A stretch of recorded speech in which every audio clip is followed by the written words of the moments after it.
Hello everybody, and welcome back. I know it's been a while since the last asset pack release. We're on version 3.0 now, I believe. I say that like there hasn't been only two other versions. I know so many to keep track of. So like before, I will leave timestamps on screen, so if you just want to skip ahead, go to a certain part, feel free to do so. Otherwise, you can listen to me ramble the entire time if you would like. So, getting the basics out of the way, if you would like to download this pack, there is a link in the description. That'll take you to Google Drive and you can download it from there. Like before, it is made for Blender.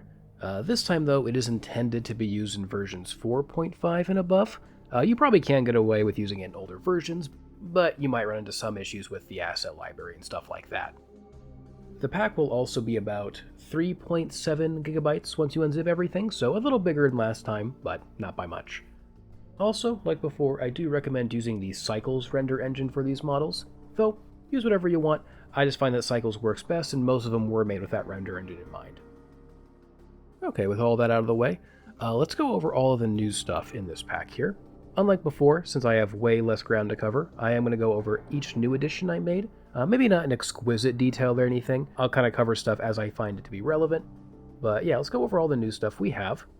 So with this version of the pack, I've added a couple of new characters, namely the Charybdis, the Latcher, the Fractal Guardian, the Pucks, combat and slipsuit diving suits, and a clown outfit. Because it's a kind of a crime I hadn't modeled that until just now, but it's here. There's also a couple of new props as well. I've added a variety of medical syringes, the medical cabinet and biohazard cabinet, the rapid fizzle accelerator. This honestly might be my favorite thing that I've made in the pack, unironically. The railgun, the alien psychosis artifact and trinkets, along with the artifact holder and case. So those are all the new content additions, but there's also some quality of life and some other like optimizations and stuff. The big ones being the asset library, which you can see here, which I will be going over how to set up shortly, along with some optimizations for like the structural pieces. I went through and noticed a lot of the textures on them were way too big. A lot of them were at 4K resolution and they really didn't need to be, so I went through, lowered a lot of those down to 2K, and it should make dense renders render noticeably faster.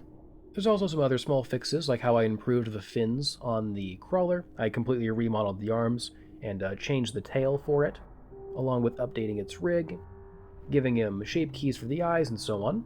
I also went and added the missing fins to the back of the hammerhead, so for the commenter that pointed it out, I do appreciate that. I completely forgot those, but they're there now. And yeah, there's some other small fixes and stuff, but those are the main ones I wanted to mention. So yeah, now with that out of the way, let's go into what this whole asset library thing is and how it works. So to do that, I think the easiest way would be to go into a brand new blend file, so let me switch to that real quick. Okay, so we have a fresh Blender file, we have the beautiful default cube and everything here. So to get us started, let's actually open up the asset browser. So let's actually open a new window. For those who don't know, if you go up to the corner of your screen, you'll see this little crosshair, and you can drag it to open up another secondary window. Very nifty. Now with this new window, go up here, click, and we'll go to Asset Browser. Now, for you, you'll either see all these default Blender brushes, or it might just say that the browser hasn't been set up and you need to go to your preferences. So either way, essentially what we got to do is tell Blender where our blend file is located, so it knows where to pull the data from to make the asset library. So if you haven't already, download the Barotrauma asset pack version 3.0, and I'll show you what to do next. Okay, so as you can see here, I have the zip file that you can download in the description for the asset pack. I would recommend putting this somewhere where you know where to find it later, so if you keep all your Blender stuff in a folder, or if you do intend on having more asset libraries later, honestly what I do is I actually have an asset libraries folder with all my Blender stuff that I would drag this in, but you put it wherever you want, essentially just anywhere that's safe on your computer that is organized and easy to find.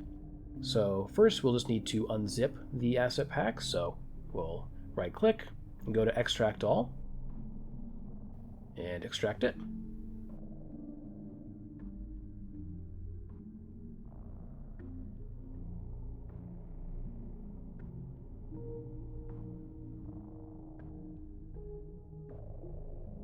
Okay, now that it's done, we should have our unzipped file here, about 3.7 gigabytes. So we can actually just delete this. We don't need this anymore. Essentially, all we got to do now, now that we have our unzipped file, is we need to tell Blender where this is located, so it knows where to pull everything from. So let me show you how to do that now.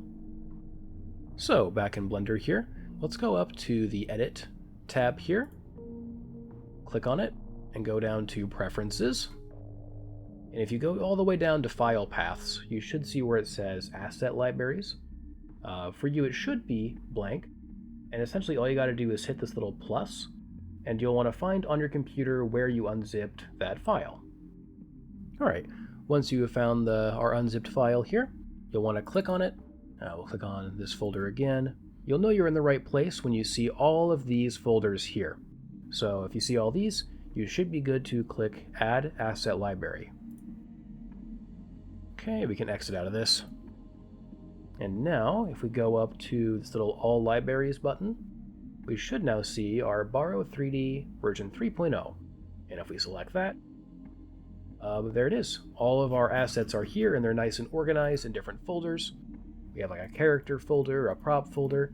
It should match the organization inside the original blend file. I say should because this is me we're talking about, so who knows? I very well could have mismatched something, but I believe everything should be in its respective folder like you're used to. And what's really nice is now that we've done this, we can drag and drop stuff, which makes working so much faster. So let's get Orange Boy in here, put him on top of the cube. It will take a second to load. There we go. Yeah, the first time you do this, or if it's a really dense asset, it will take a second to load, but should be good now.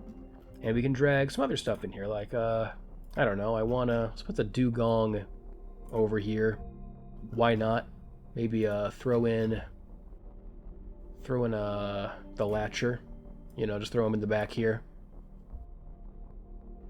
You know, it makes working so much faster, and it allows you to build scenes and experiment much more easily than like appending stuff or going back and like copy pasting stuff from the original file. So I do highly recommend setting this up because it just makes life so much easier. There's a couple quirks to the asset library though. Namely, if you move anything in the original file, so if you actually open up the blend file and move stuff around, it will affect the asset library version. So just keep that in mind if you do modify stuff. It will also apply to the asset library version as well, if you edit it in the original blend file, that is. Also, something I haven't quite found a workaround for, so I do apologize, but if you spawn in one of the human characters, like we'll do the captain here, you will notice all of these rig shapes around him. And they can be kind of ugly, kind of distracting. So what I found is a good way just to get rid of them fairly quickly is to take the rig of the character, move it far away from all the shapes here, and then I like to make a new collection just called Rig Shapes. Make sure to select all these, drag and drop them, and then exclude from view layer.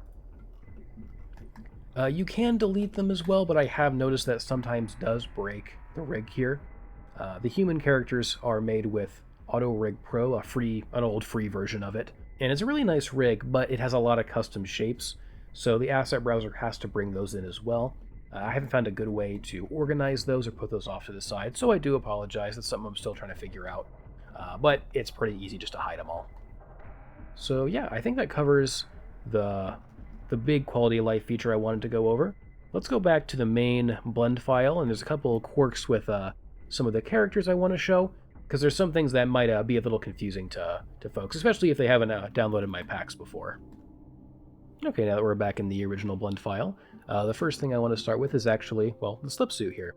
So as you notice, he has these fins on the bottom, and a really cool thing is if you move him around, the fins move on their own. Also, quick shout out to the commenter who reminded me these existed. I completely forgot the slip suit was supposed to have these, so I really do appreciate you for pointing that out. I think they look really cool. But essentially, what allows these flippers to move on their own is something called a damped track constraint. So if you guys watched the previous video, this is also how I set up the tail rigs. Only difference here is the bones here are hidden, just to make things kind of clean. So if you do want to see those bones and either turn those damp tracks off or delete them or do whatever else, all you got to do is click on the armature, go to Data, and you'll see this Bone Collections tab. And if you scroll down, Flippers has its own section. So you can click the little eyeball, and the bones will show up. So you can modify them, delete them, do whatever you want. I do this for a lot of the new models, actually. To hide bones that I think will be distracting when animating. Just want to make you guys aware of that in case you did want to edit some of those bones that I have hidden. So that actually leads me on into the next model I want to go over, and that is the Charybdis. So let's pull that guy up. This guy was a massive pain to rig, but I think it turned out pretty okay. Kind of like the tail rigs and the flipper rig there. We have damp tracks controlling the tail here and also the tendrils, so they move on their own. As a reminder as well, if you do want to get this back in the correct position, just select all the bones and keep hitting Alt-R to reset rotation. Okay. So, kind of like the last model, I do have all the tendril bones hidden in a collection, so you can click on the rig, go to Data, go to Bone Collections, Tendrils, and there you go, in case you want to edit any of those. Let's go over the Latcher next. Okay, yeah, this guy has some hidden collections as well, namely for the eye controllers, so you can control all the eyes individually. I mostly wanted to bring this guy up because he has a whole lot of shape keys. So I did go over them in the last video. They are present here as well, and they're very, very prevalent on this model. So for those who aren't familiar, shape keys essentially allow you to modify the geometry of a model with some sliders. They're really nifty, especially for stuff that's really hard to rig up, like eyelids, stuff like that. So if I click on the head of the Latcher here, go to Data, and scroll down, you should see a Shape Keys section. And from here you can edit a lot of stuff, like make all of the eyes blink, or maybe you just want the center eyes to blink, or maybe just the left eye. I have a bunch of different shape keys for like the mouth, stuff for the tongue, so you can kind of change the length of it. Stuff like that. There also is some damp tracks for, can't really see because we're in the unrendered view, but this is supposed to be hair. Yeah, the hair here, so it kind of flows around, which is really cool. That's pretty nifty. And just like a other than that, pretty typical IK rig. Nothing too fancy. And the last character I wanted to go over was the Fractal Guardian. I know I also did add the clothes for the clown, but that works like the clothes I mentioned in the last video. It's just under the Human Rigified tab, you can find it under the various sections there. So let's open up the Fractal Guardian. And this guy is also pretty standard. Has a damp track for the tail. Has this cool little bone here that controls the eyeball. And it only works on rotation. And, oh yeah, the big thing I wanted to cover, the weapons here. So, as you can see, they're all kind of spawned in at once. But if you want to only have certain stuff display, you just got to open up the collection for the Fractal Guardian, go down to weapons, and then you can just turn off the stuff you don't want in either hand. So, let's go. Let's say we just want the claw. So we'll turn the harpoon off. We'll hide both of these and also exclude them from renders. And yeah, now we just have the claw here and we're good to go. But you know, Fractal Guardian, pretty self-explanatory. I just wanted to kind of show off where the weapons were.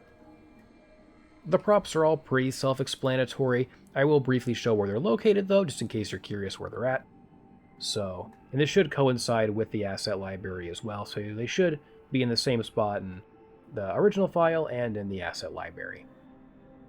So, we'll start with the Rapid Fizzle Accelerator. That's just under the Tools and Weapons section. And it's got its own rig and everything. Pretty neat. You can move the action, move the fuel rod. You got a cool little bone here for the safety. Pretty nifty. The various syringes are just under the medical section, as you can see here. Very nice. The medical lockers in the biohazard container are just under the shelves and lockers section. And the alien stuff is under, well, you guessed it, alien. So just pull that up. And you can see all the various alien props here. I guess what was the last prop? Oh yeah, the railgun. So if you go to submarines and buildings, and you'll see the railgun and the coilgun have their own section, so we'll just open up the railgun here. And there it is. So yeah, I think that's all the props. Yep, it should be. So that's where everything is located. I hope that does give you guys a basic overview of how the pack is organized, what I've added in it, and how to set up the asset library, which is the big one. Like before though, if you do have any questions, or if I did screw something up, which isn't exactly uncommon for me, you can direct message me on Discord. If you're in the Undertow Games server, I should be in there, and you can find me there, direct message me if you have any questions or anything like that. Otherwise, you can leave a YouTube comment as well, whatever works easiest for you. So I hope you guys do have fun with the pack. If you make anything cool with it, feel free to send that my way as well. I do love seeing that stuff. I do have some other projects I have been working on. My most recent animation I threw together in about a month and a half, kind of just as like a fun little side project while I worked on other stuff, so more stuff is cooking. This is me we're talking about though, so who knows how long it will take, but I got some more stuff in the oven. Hopefully I can release it soon. But in the meantime, hope you guys have fun with this. Go make some cool stuff, and I'll see you later. Peace out.